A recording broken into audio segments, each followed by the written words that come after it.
আসসালামু আলাইকুম রহমতুল্লাহি ওয়া বারাকাতুহু। তো বন্ধুরা, তোমরা কেমন আছো? আশা করছি ভালো আছো। আমিও আলহামদুলিল্লাহ ভালো আছি। আমার আরও একটি নতুন ব্লগ ভিডিওতে আপনাদের জানাচ্ছি সুস্বাগতম।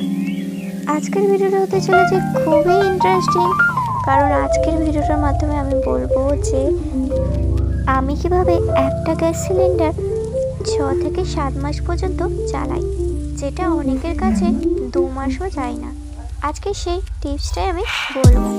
কথাই আছে না, সংসার সুখী হয় রমণীর গুণে। এমন আমরা যদি একটু সংসারটা চালাই অনেকগুলো টাকায়, দেখা যাবে মাস শেষে সাশ্রয় হয়েছে।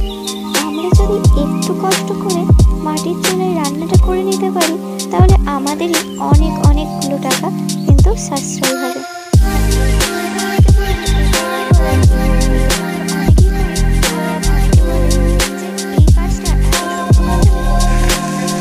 বাড়ির যেমন ধরুন ভাত হতে অনেকটা সময় লাগে, সেক্ষেত্রে ভাতটা যদি আমরা চুলায় করি, আর ভাতটা তো কোনো ঝামেলাও নেই, চা থেকে ভাতটাও যদি মাটির চুলায় কাঠের জালে করা যায়, তাহলে মাস শেষে দেখবেন গ্যাসটা যেটা 2 মাস যাচ্ছিল সেটা না হলেও 3 মাস যাবে।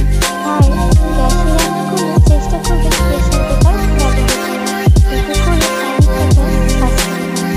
ভিডিও দেখে একটুকু উপকৃত হলে চ্যানেলটিকে সাবস্ক্রাইব করবেন।